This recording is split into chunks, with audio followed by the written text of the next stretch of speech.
Millet Marvels, changing the way world eats by Tenali Double Horse.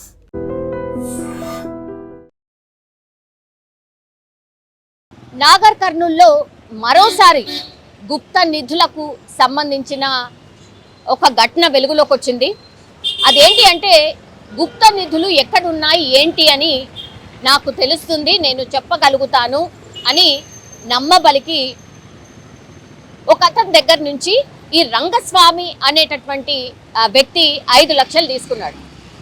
గుప్త నిధులు అక్కడున్నాయి ఇక్కడున్నాయి, నేను వెతికి చెప్తాను, నాకు తెలుసు, గతంలో కూడా నేను చాలా సందర్భాల్లో చాలా మందికి చెప్పాను, అక్కడికి వెళ్ళి వెతికితే గుప్త నిధులు దొరికాయి, వాళ్ళు ఇప్పుడు ఆ పొజిషన్లో ఉన్నారు, ఈ పొజిషన్లో ఉన్నారు అని ఈ రంగస్వామి అనే వ్యక్తి నమ్మబలకడం, 5 లక్షలు అడ్వాన్స్గా తీసుకోవడం, తీసుకున్న తర్వాత ఇప్పుడు ఎవరైతే గుప్త నిధులు ఎక్కడున్నాయి చెప్తాడు అని డబ్బులు ఎవరైతే ఇచ్చాడో ఆయన మీద, రంగస్వామి మీద ఒత్తిడి తేవడం స్టార్ట్ చేశాడు.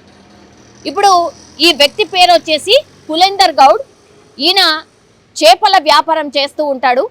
మరి వీళ్ళిద్దరికీ ఎలా పరిచయం ఉంది ఏంటి అనేది కూడా పూర్తి స్థాయిలో సమాచారం అయితే బయటికి రాలేదు. బట్ ఈ పులేందర్ గౌడ్ ఈ గుప్త నిధులకు సంబంధించిన నిధులు ఉంటాయి, ఆ నిధులు మనకు దొరకచ్చు, కరెక్ట్గా చెప్పే పర్సన్ ఉంటే అది ఏమీ అసాధ్యం కాదు, గుప్త నిధులు ఎవరికైనా ఎప్పుడైనా ఎక్కడైనా దొరకచ్చు, కానీ కొంచెం దాని గురించి తెలిసిన వాళ్ళు చెప్తే కరెక్ట్గా ఉంటుంది అని చాలా నమ్మకంగా ఇప్పుడు రంగస్వామి దగ్గరికి వెళ్ళి చెప్తే 5 లక్షలు తీసుకున్నాడు రంగస్వామి. ఆ తర్వాత రేపొస్తా మాపొస్తా, నేను ఇంకా వెతుకుతున్నా, నాకు ఇంకా కలలో కూడా కనిపించలేదు, ఆ గుప్త నిధులు ఎక్కడున్నాయి ఏంటి అనేది కూడా నాకు తెలవాలి అని అట్లా కాలయాపన చేస్తూ వెళ్తూ ఉన్నాడు. దీంతో ఇంకా ఓపిక పట్టలేక ఇప్పుడు పులేందర్ గౌడ్ ఎవరైతే 5 లక్షలు రంగస్వామికి ఇచ్చాడో ఒత్తిడి చేయడం స్టార్ట్ చేశాడు. నువ్వు నెలనో 2 నెలల్లో ఎప్పుడో నువ్వు గుప్త నిధులు ఎక్కడున్నాయో చెప్తా అన్నావు కదా, మరి ఇంతవరకు చెప్తలేవు, 5 లక్షలు నీకు ఇచ్చిన పైసలన్నీ వేస్ట్ అయినాయి కదా, నా పైసలు తిరిగి ఇచ్చేయని ఒత్తిడి చేయడం స్టార్ట్ చేశాడు. దీంతో ఏం చేయలేక ఈయన రంగస్వామి ఏం చేశాడు, నువ్వు ఇంకో 5 లక్షలు ఇస్తేనే నేను ఆ గుప్త నిధుల జాడ ఏడుందో నేను చెప్తా, లేకపోతే నేను చెప్పను. చెప్పకపోగా పులేందర్ గౌడ్కి బెదిరించాడు రంగస్వామి. ఏమని అంటే, ఓ స్వామీజీకి నేను చెప్పి ఆ గుప్త నిధులు ఎక్కడైతే ఆ చోటు ఉందో వాటన్నిటినీ కూడా భస్మం చేయిస్తా అనేటువంటి మాట చెప్పిండు. ఆల్రెడీ 5 లక్షలు ఇచ్చుకున్నాడు, ఇంకో 5 లక్షలు డిమాండ్ చేయడమే కాకుండా రంగస్వామి ఉల్టా పులేందర్ గౌడ్ ఆయనని బెదిరించడం స్టార్ట్ చేశాడు. నువ్వు ఒకవేళ ఇంకో 5 లక్షలు ఇవ్వకుంటే పూర్తి స్థాయిలో ఈ గుప్త నిధులు ఎక్కడైతే ఉన్నాయో వాటన్నిటిని కూడా ఒక స్వామీజీతో నేను భస్మం చేయిస్తా అని బెదిరించడంతో ఇంకా పులేందర్ గౌడ్కి కోపం తారస్థాయికి చేరుకుంది. యాక్చువల్లీ గుప్త నిధులు అనేదే అసలు ఒక మూఢనమ్మకమా? అసలు అట్లాంటివి తెలిస్తే ఆయన్నే వెళ్ళి తవ్వుకొని తీసుకుంటాడు కదా. ఇంకా వేరే నమ్మకాలు కూడా ఉన్నాయి. ఈ గుప్త నిధులు ఒకవేళ తీసేటప్పుడు ఆ తీసిన వ్యక్తి చచ్చిపోతాడనో, లేకపోతే ఆ కుటుంబం ఇంకేదో అవుతుందనో, ఇట్లాంటివి కూడా చాలా ఉన్నాయి. అందుకని గుప్త నిధులు ఉన్నాయని చాలామంది నమ్ముతారు, కానీ వాళ్ళు వెళ్ళి వెలికి తీయరు. ఎవరినో ఇప్పుడు రంగస్వామి లాంటి పర్సన్ని ఇన్వాల్వ్ చేస్తూ వాళ్ళ ద్వారా తీసుకుంటారు. ఇప్పుడు ఈ స్టోరీలో కూడా అదే జరిగింది. నాగర్ కర్నూల్కి సంబంధించిన ఈ ఇన్సిడెంట్ బయటకు ఎందుకు వచ్చిందంటే, ఇప్పుడు ఇలాగే రంగస్వామి అట్లనే చేస్తున్నాడు, ఇంకా నన్ను బెదిరిస్తాడా అని పులేందర్ గౌడ్ కోపం పెంచుకొని ఇంకో 4గురితోని కలిసి రంగస్వామిని దావతుంది రా, నేను ఇక్కడ నిన్ను కలుస్తాను అని రంగస్వామిని దావత్ పేరు మీద పిలిపించడం జరిగింది. ఇప్పుడు పులేందర్ గౌడ్తో పాటు ఇంకో 4 స్నేహితులు కూడా ఆ దావత్లో పాల్గొన్నారు.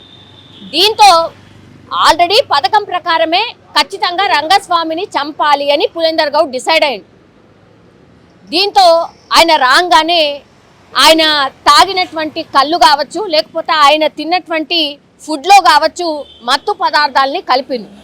దీంతో కళ్ళు తాగిండు, అట్లాగే ఆ ఫుడ్ని కూడా తిన్నాడు రంగస్వామి. అపస్మారక స్థితిలోకి చేరుకున్నాడు. దీంతో దగ్గరలో ఉన్నటువంటి అటవీ ప్రాంతం ఏదైతే ఉంటుందో ఆ అటవీ ప్రాంతంలోకి తీసుకువెళ్ళి అది పూర్తిగా ఒక మామిడి తోటలోకి తీసుకువెళ్ళిన తర్వాత ఇనుప రాడ్తోనే రంగస్వామి నెత్తిపైన కొట్టి ఆల్రెడీ ఎక్కడైతే అతన్ని పాతి పెట్టాలో గుంట కూడా తవ్వి పెట్టుకున్నారు పథకం ప్రకారం.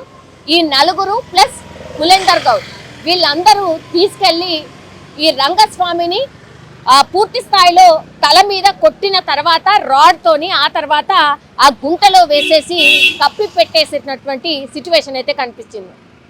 ఇది ఏ రోజు జరిగిందంటే జూలై 29వ తారీఖున ఇన్సిడెంట్ జరిగింది.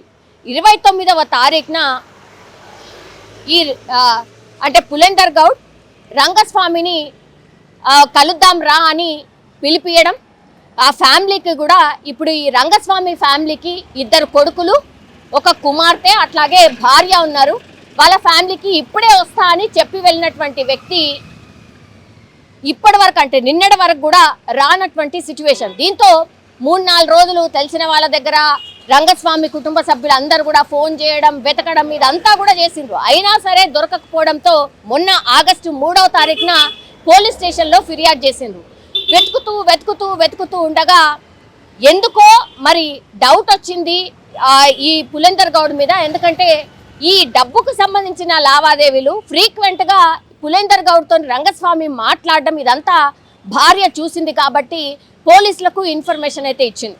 దీంతో పులేందర్ గౌడ్ని పిలిపించి మాట్లాడినప్పుడు పోలీసులు తమదైన స్టైల్లో విచారణ చేసినప్పుడు అసలు విషయాన్ని ఒప్పుకున్నాడు పులేందర్ గౌడ్. అట్లాగే 4 నిందితులను కూడా ప్రస్తుతం అదుపులోకి తీసుకొని ప్రశ్నించినప్పుడు ఎక్కడ ఏం చేశావు అని అడిగినప్పుడు ఎక్కడైతే ఈ మామిడి తోట దగ్గరలో ఉన్నటువంటి మామిడి తోట ఎక్కడైతే ఉందో అక్కడికి వెళ్ళి హత్య ఎలా జరిగింది, ఎప్పుడు జరిగింది, ఏ రోజు జరిగింది అనేది పూర్తి స్థాయిలో ఇన్ఫర్మేషన్ ఇవ్వడంతో అక్కడికి వెళ్ళి చూసేసరికి ఇప్పుడు రంగస్వామి డెడ్ బాడీ దొరికినటువంటి సిచ్యువేషన్. కేవలం గుప్త నిధులు ఉన్నాయి అని ఒక మూఢనమ్మకంతో పూర్తిగా ఒక కుటుంబాన్ని అల్లకల్లోలమే చేయడమే కాకుండా ఒక పర్సన్ని చంపినటువంటి సిచ్యువేషన్. సో గుప్త నిధుల వేట మరోసారి ఒక నిండు ప్రాణాన్ని బలి తీసుకుంది అనుకోవచ్చు. అట్లాగే రంగస్వామిది తప్పు లేదా అంటే మరి రంగస్వామిది కూడా తప్పే, అంటే హత్యకు గావించబడ్డ వ్యక్తిది కూడా తప్పే. బికాస్ అసలు గుప్త నిధులు ఉన్నాయని రంగస్వామి ఎట్లా చెప్పగలుగుతాడు, పులేందర్ గౌడ్ అసలు ఎట్లా పైసలు ఇచ్చి ఎట్లా నమ్ముతాడు? సో ఇద్దరిది తప్పే. సో పూర్తి స్థాయిలో ఈ కేసు విచారణ చేపట్టినటువంటి పోలీసులు అయితే ప్రాథమికంగా కొన్ని ఆధారాలు సేకరించారు అండ్ ఇప్పుడు రంగస్వామి డెడ్ బాడీని అయితే తీయగలిగారు. కానీ ఈ కేసులో మరి న్యాయం ఏంటి, ఎవరికి అన్యాయం జరిగింది అనేది కేసు విచారణ పూర్తి స్థాయిలో జరిగిన తర్వాత పోలీసులు అయితే తేల్చే పరిస్థితి అయితే కనిపిస్తోంది. నిజంగా ప్రస్తుతం ఉన్నటువంటి సమాజం దేనికి ప్రయారిటీ ఇస్తుంది? ఆర్థిక సంబంధాల చుట్టూ మాత్రమే తిరుగుతుంది. మళ్ళీ ఎన్నికలంగానే చాలా విరక్తి కలుగుతాను. మంచి అనిపిస్తుంది కదా, లేడీస్ కూడా ఛాలెంజింగ్ జాబ్స్ చేసినప్పుడు చాలా బాగుంటది. ట్రాఫిక్ అసిస్టెంట్స్ గా నియమించిన ట్రాన్స్జెండర్స్ అందరితో సాల్యూట్ చేయించుకుంటున్నారు. ఫుడ్ డెలివరీ ఇవ్వటానికి వెళ్ళినటువంటి డెలివరీ బాయ్ అనిల్ పై కళ్ళ ముందు